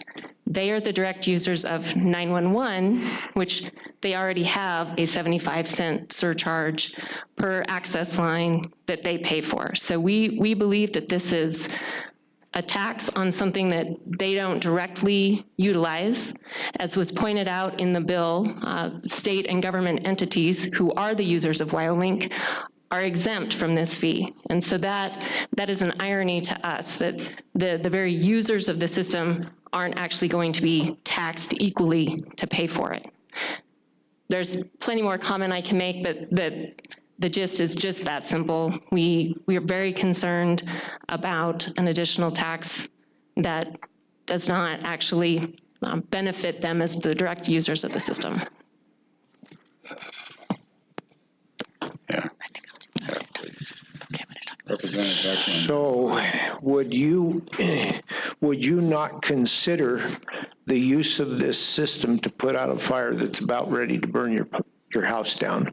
Prairie fire, forest fire, whatever it is, you believe those people are not direct users of it. They're indirect users, and so they should be exempt. I'm not sure I'm making the correlation, because it seems to me that anyone that's a resident of Wyoming is a benefactor of the WyoLink system, whether they're talking on it or whether their house is being put out a fire or whatever, or an accident, or I guess address that for me, because I'm not sure I'm going to buy your argument. Mr. Chairman, if there was a fire on my property, I pick up the phone, whether that be my landline, my VoIP phone, my cell phone, and I call 911. I don't call WyoLink. So as a customer, I already pay a surcharge every month to help fund the 911 system, to fund dispatch. Then the dispatch system chooses whether they're going to utilize WyoLink for that next call to emergency services. They could also just pick up the phone, and dispatch could call directly to the fire department. So I understand your point that the public generally benefits from the WyoLink system. I don't disagree with that. I think if that's the way you want to look at this, then a general fund appropriation is the appropriate funding mechanism, because it is in the public's interest. The concern that we have is that you have singled out the communications industry and their customers to be the funders of this system.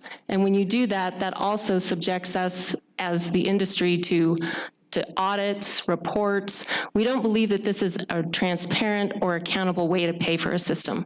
We believe the most apparent, transparent, and accountable way to ensure that the state's getting the best dollar, best bang for their buck, is to go before joint appropriations for that request.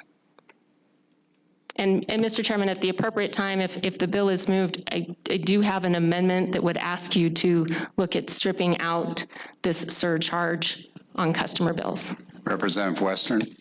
Yeah.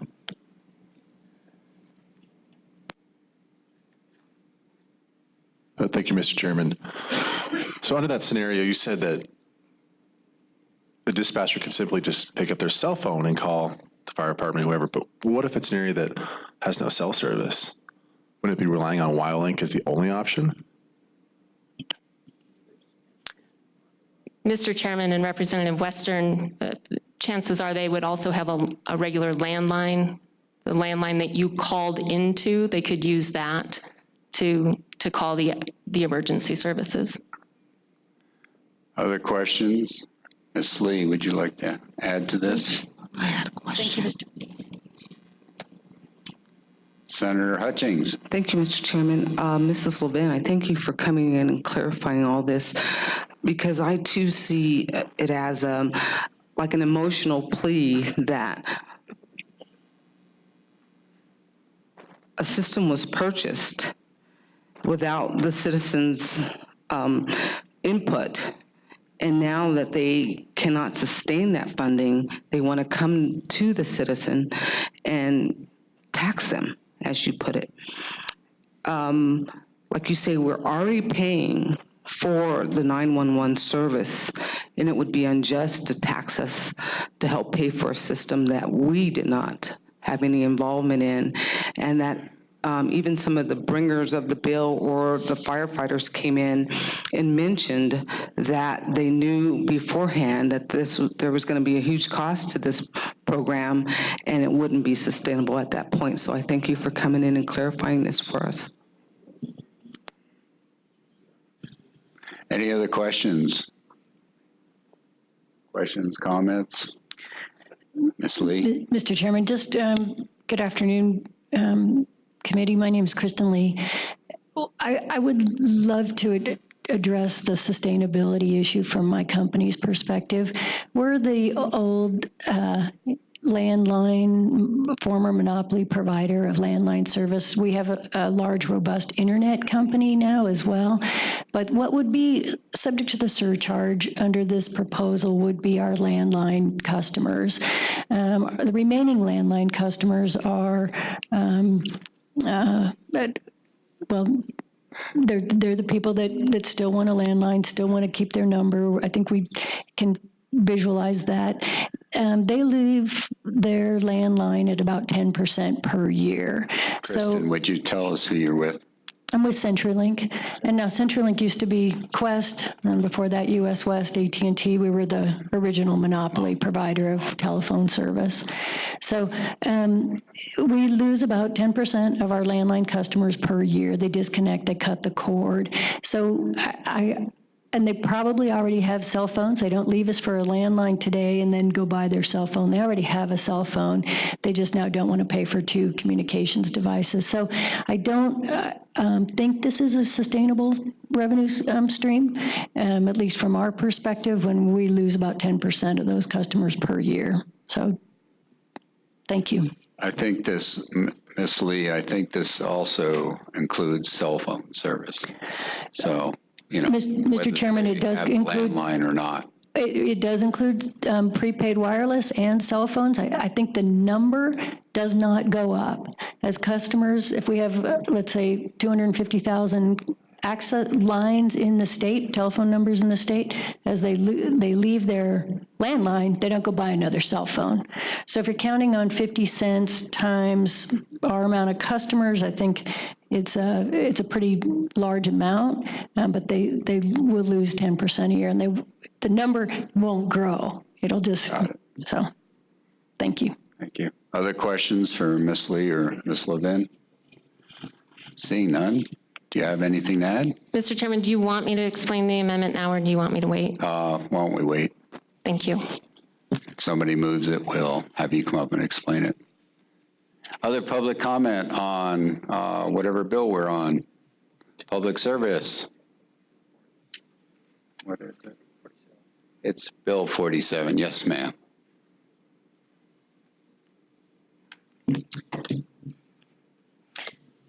Good afternoon, Mr. Chairman and committee members. Excuse me. I am Michelle Motzkus. I am here on behalf of Silver Star Communications and as a member of the Wyoming Telecommunications Association. I echo the sentiments of our industry colleagues who just spoke. And in support, give me just one moment here. As a way of background, Silver Star Communications is a rural communications provider. We serve North Lincoln County over on the western side of the state. Wyoming Telecommunications Association is a group of also rural service providers, communication service providers throughout the entire state.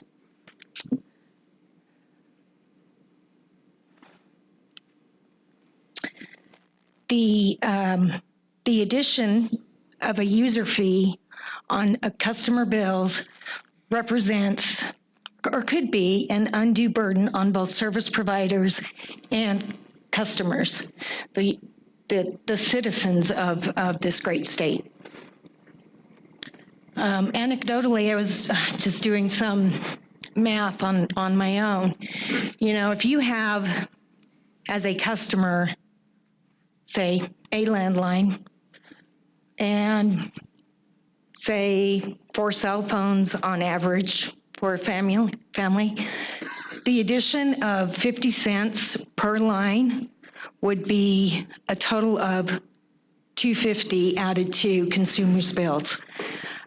From a service provider perspective, even with the 2% administrative fee, cost, reimbursement, whatever you want to call it, or withholding, wouldn't come close to covering the expenses that we would incur for system changes, collecting the fees, remitting the fees, as was mentioned earlier, you know, being subject to audits, filing the annual reports, and such like that. I think my numbers that I came up with where we'd still be about 40% short of, you know, what it would cost us to implement that over time.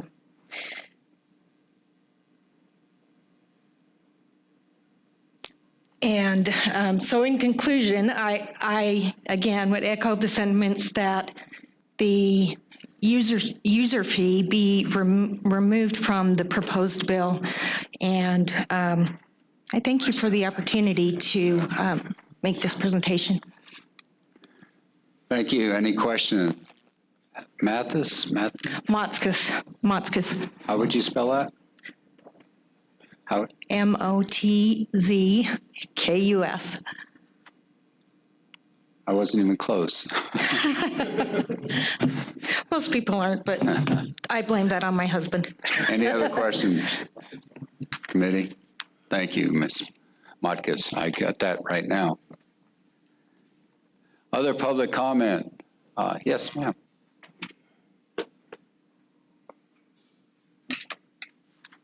Chairman, committee, my name is Virginia Bodyfelt. I work as a regulatory affairs analyst for Union Telephone Company.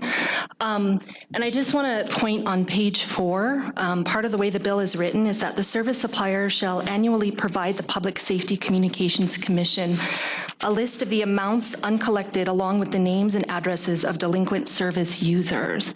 So by requiring private providers to do this, you might be asking us to violate federal law with CPNI, that's Customer Proprietary Network Information. These are laws at the federal level and at the other levels that require us to keep that information confidential. So the way that this is written right now, a state law is requiring service providers to violate federal law. And I just wanted to bring that to your attention prior to moving forward with this bill. Ms. What's his name, Bodyfelt. So you can turn over somebody's name that's or a deadbeat, you know, they're not paying their bill. Can anybody turn that over to them, to a collection agency? I apologize, I'm not an attorney, I'm just kind of an analyst, so I don't have the details, but I would just maybe recommend we look into that prior to moving forward. If we pass this, I guess you can go sue us, but the realization is that you can always turn over a bad debt to a debt collection agency. Mm-hmm. So why wouldn't this be considered the same thing? Again, I'm not sure. I'm just saying maybe it might be something to look into prior to moving forward. Okay. Mm-hmm. Thank you. Thank you. Mm-hmm. Other public comment?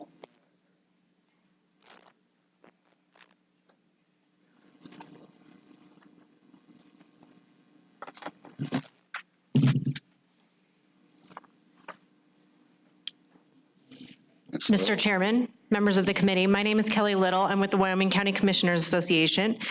I apologize earlier. I failed to introduce Weston County Commissioner Marty Ertman, who is the chair of the WCCA Transportation Committee. As a reminder, the WCCA supported a hybrid funding model for long-term sustainable funding for Wyoming back in the spring, including adoption of the Wyoming Public Safety Communications fee. We continue to be concerned with the participant agency billing system that's currently being used to fund WyoLink. We understand wanting you all to have users of the system to have skin in the game, but counties have spent millions of dollars in infrastructure and equipment, and we believe that constitutes skin in the game. If counties must start paying the invoices they've been receiving from WYDOT for real, it would be greatly detrimental to some counties' ability to operate and provide required services. And we do want to remind the committee that these user fee bills that the counties have been receiving are being paid right now from consensus grant funding money that would otherwise be available to counties for other uses. It's just right now being used to pay for WyoLink. Whatever decision the committee makes today, we still hope to collaboratively strive with you and the other stakeholders to find a consistent long-term funding model for WyoLink. Ms. Erdman? Any questions for me? Yeah, go for it. Well, so what are your thoughts on the 50-cent user fee per line? Have the county commissions and other people talked about it? We don't take formal positions on bills until session, but with discussion over this interim, we do, that is the most palatable solution to the counties at this point. The hybrid funding model that was introduced in the spring is palatable to the counties. So, Ms. Little, I have a question. Presently, you do pay for, or the counties do pay for their use? Mr. Chairman, yes, the money that was those faux bills that aren't really faux, because the money that is paying those bills is consensus grant or capital construction money that would otherwise be distributed through SLIB to the counties. It's being used to pay those bills. So you are paying a bill to WYDOT for, the state, but it is you paying the bill to WYDOT for the use of WyoLink. Correct. Well, it's granted to you. I mean, what you do with it afterwards is you. right. The money would otherwise be distributed through SLIB for grants through SLIB, but right now it's just being, before it even goes to that, through that process, it's being pulled away and used for WyoLink. Oh, okay. Got it. All right, thank you. Members of the committee, as told before, I'm Marty Ertman, but I'd like to add a little pushback to the testimony that was given by the communications. Where I live in Newcastle, Wyoming, in order to get to Lusk, Wyoming, we consider it halfway to anywhere. There is no cell service. It is very spotty. Excuse me. If you were to get in an accident of some type for 50 cents a month, you would be very happy, which is a venti latte, if the WyoLink got to you. Your cell phone isn't going to work in a lot of the places between Newcastle and Lusk, Wyoming. Thank you. Representative Eklund. So if you're stuck there and your cell phone doesn't work, how do you get the communication to WyoLink? What would you hope is that someone can get there, but that WyoLink, because of WyoLink, they will get to you. Thank you. Further questions? Further questions? Thank you, Ms. Little. Thank you. Thank you, Ms. Commissioner Ertman. Others in the public would like to testify for or against this bill. Mr. Chairman, members of the committee, my name is Paul Bertolio. I'm the Vice Chair of the Natrona County Board of County Commissioners, and I also serve as the WCCA's member on the Public Safety Communications Commission. So I'm going to kind of tailor my comments to stay in the educational realm as required by statute. Some of you have raised questions about local government's funding. I brought with me a document to just tell you what the next generation of radios is going to cost Natrona County. We allocated out of our 1 cent, $550,000 directly to the Sheriff's Department. That just includes the Sheriff's Department. Now, if you take Casper, PD, Mills and Evansville, you can probably double that. The interesting one that has kind of come out of some of your questions is who else uses it? We also, our emergency management allocated $625,000. And this is a result of, after 9/11, a federal mandate saying that we will go to interoperability. So this is not something we have a choice in. It is something that Natrona County was one of the first counties to accept. So who else is our interagencies? The Red Cross. They don't have funding for this. The airport out here has radios. Midwest has a very small police force, but has emergency people out there, bar none emergency fire. The BLM, because the BLM is not on our system, we buy radios for them. The Natrona County Fire Department, which is actually an independent of Natrona County, we buy their radios.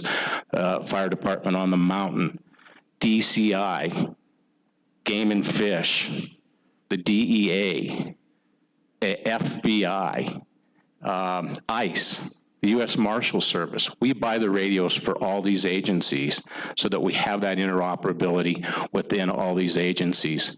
We are committed to this system, and there's no going back. So when you look at this, just in Natrona County, we're probably looking close to $2 million over the next 4 years to continue this system. So I just thought it'd be, give you a little color on what it does actually cost local governments. So thank you. Thank you. Questions? And I don't know if you're the right one to ask, but you might be, because you have to collect a charge somehow. The phone companies have to collect a charge on the 911 system.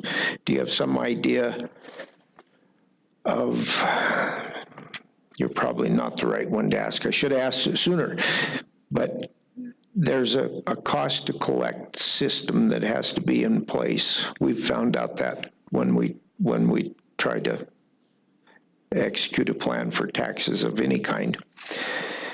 Do you know how 911 does this and how much? Okay. Yeah, Mr. Chair. If anybody does, I'd like to know.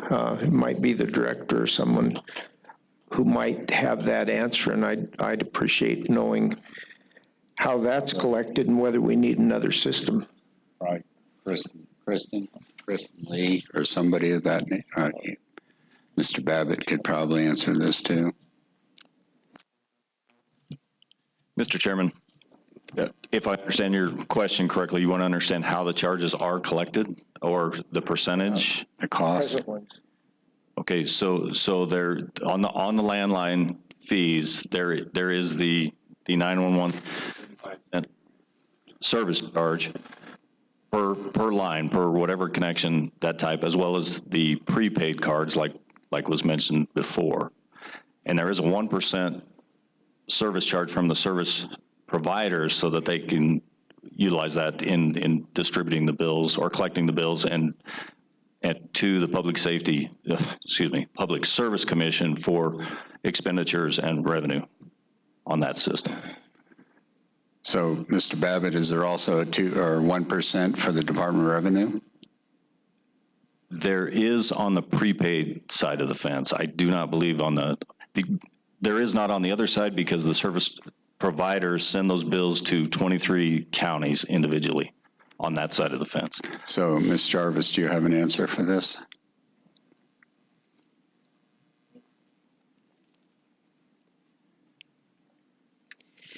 Mr. Chairman, this bill is modeled on the mechanisms that exist in the 911 charge, but since it was putting them both together, and since it wasn't being distributed to the counties, then the whole mechanism goes through the Department of Rev to then turn it around and give it for the public safety communication system. But as far as the mechanism of collecting it, the service providers who send you bills, it would go out in the bill. It's as a line item in the bill. As far as the service, and then that same service provider, once it's collected back from you, once you've paid your bill, similar, just like they would take their 911 bit and send it to wherever that goes, they would take this amount and send it over to the Department of Rev, who then would distribute it for the public safety communications system. Ms. Jarvis, if I remember right, you let 2% for them to keep and Yes, 1% for for the the- Department of Revenue? Yes, Mr. But on the 911, they only keep 1% and they have to break it out into 23 counties? Is that true? I believe that is the, yes, Mr. Chairman, yes, I believe that's the case. In the 911 charge, there's a 3% that goes somewhere and a 1% that goes somewhere. The 3% must stay with the service provider and the 1% must go to the counties. This bill shows 2% because it was in the middle. Because in the 911 charges, there was a 1% that went to someone and a 3% that went to someone. So this was trying to kind of split it down the middle. Can I ask Jody? She's back there, going, oh my God, you got that so wrong. Now, what is it, Ms. Levin? Do you know what? Mr. Chairman, Jody Levin, again, here for Verizon and Charter. Under the 911 fee, that is a 75-cent charge assessed on all access lines. So again, landline, VoIP, wireless, and prepaid. It is collected through the billing mechanism to customers and then remitted directly to the counties. And the service providers are allowed to keep up to 1% for administrative costs. It is my understanding that for some of the carriers, that 1% does not cover all of their fees. But this one presently is 2%? 2% you get to keep? It's 1%. No, I mean, the new bill has 2% in it? That's correct, Mr. Chairman. Okay, thank you. Mr. Chairman, I just remembered the 3% is in the prepaid wireless that a vendor keeps. That's what that service provider keeps, and the prepaid wireless. Okay. Thank you. Other questions for our esteemed panelists sitting up there right now? Nobody has any questions. Thank you very much. Yes. Mr. Chairman, I was remiss when going through the bill of speaking a bit about the account, which is kind of a key portion. I think it's on page 3 under subsection C. That is the account. And that specifies that monies in the account shall only be expended by the department as advised by the commission and upon legislative appropriation. So there's a lot of checks and balances in there, whatever. And here's why: to pay for system maintenance and to defray user fees for state and local agencies, system participation and integration. So we're just saying defray. We're not actually saying paying for the system, although this may pay for the system. Mr. Chairman, it may, I don't know how much it would take away from the charges from the bills that are being sent, but the idea would be to defray those costs, I believe that was the committee's intent. Okay, no, that's fine. Questions? Seeing no questions, public comment? Anybody else from the public want to come up? Please.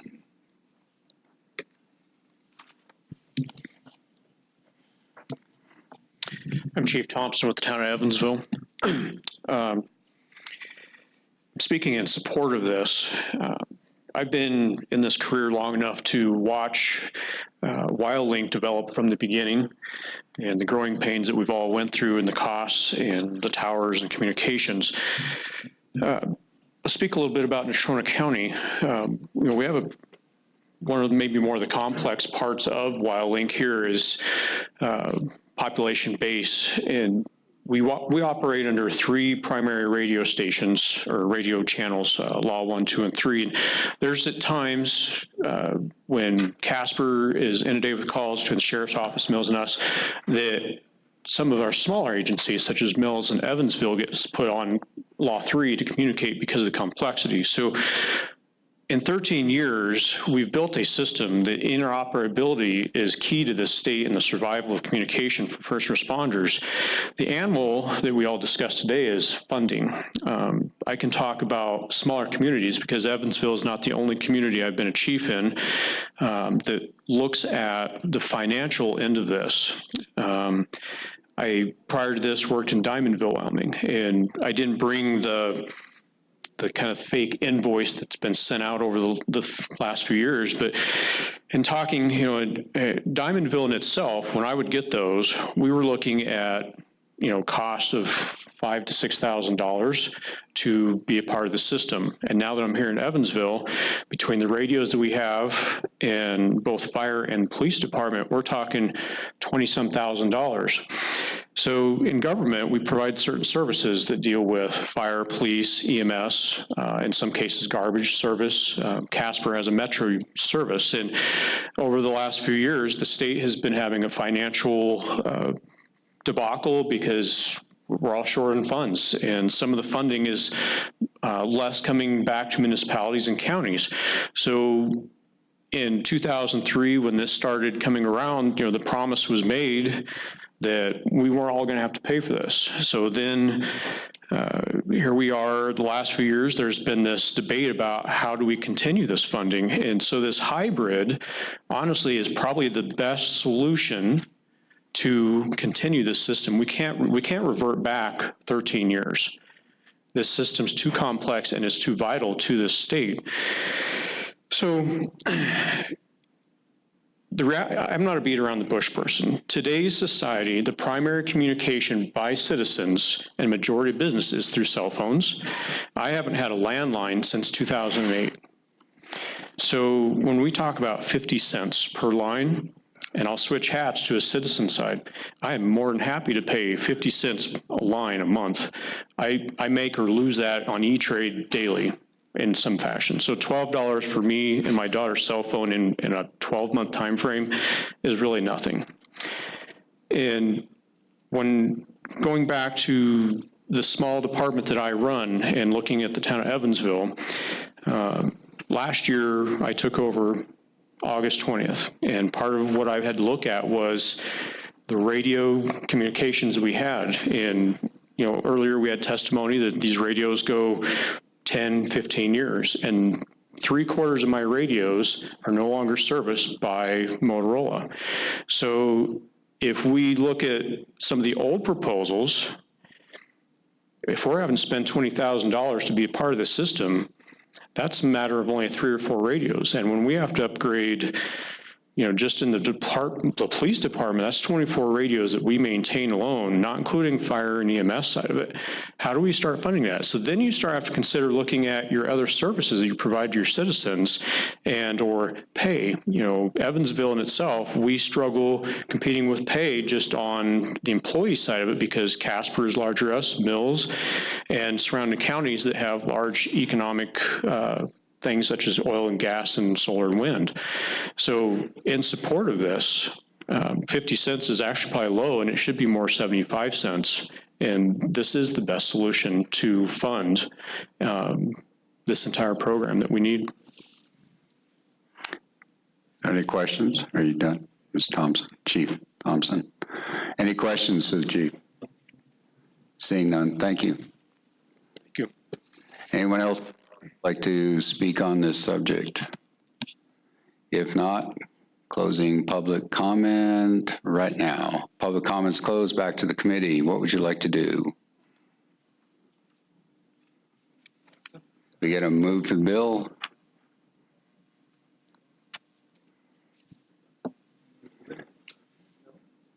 I don't have any motions. I'll move the bill. Move the bill. Do I have a second? Second. Waiting for a second.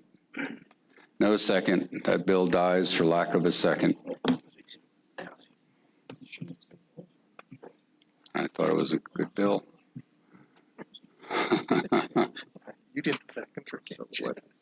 I'm not supposed to. Discuss bills. So this bill has died. Wyoming Public Safety Communication System has died. Lack of a second. So what do you have left for us, Ms. Jarvis? Mr. Chairman, I wanted to confirm with the committee the body in which each of the bills that the committee has elected to sponsor is intended to begin. May I list those now? Okay. My understanding is that the Senate files will be 0034, which is the Military Department Authority to Accept Donations, 0139, which is the I-80 tolling bill, 0045, which is the DUI Limited Driving Privileges bill, 0035, which is the Wildlife Conservation Account, and 0038, which is the Wildlife Conservation number 2, the one that has to do with vehicles. House bills will be 0040, which is the digital driver's licenses and digital notice bill. 0042, which is the commercial operators, the Right to suspend? Yeah, that suspend one, the Commercial Operators Registration and Authority to Operate bill. 0043, which is the Commercial Learners Permits. 0046, which is the State Employee Moving Expenses. And 0036, which is the Wildlife Crossings -1. That's the one where adding it to game and fish and other fees like that, adding the option. Is that correct? Is that as you wish them to be? 2, 4, 5, 2, 4. It's 5 each. 5 each. Exactly correct. Okay. And we killed 2 bills today, if I remember correctly. Mr. Chairman, yes, the committee did not choose to support or sponsor the Public Safety Communications funding bill or the Highway Infrastructure Task Force. Exactly. Any other comments from the committee? Yes, this Representative Blake. Email to us which house. Mr. Chairman, Representative Blake, I'd be happy to. Thank you. Other comments from the committee? If not, I'll entertain a motion to adjourn. Motion to adjourn. Second. We're adjourned.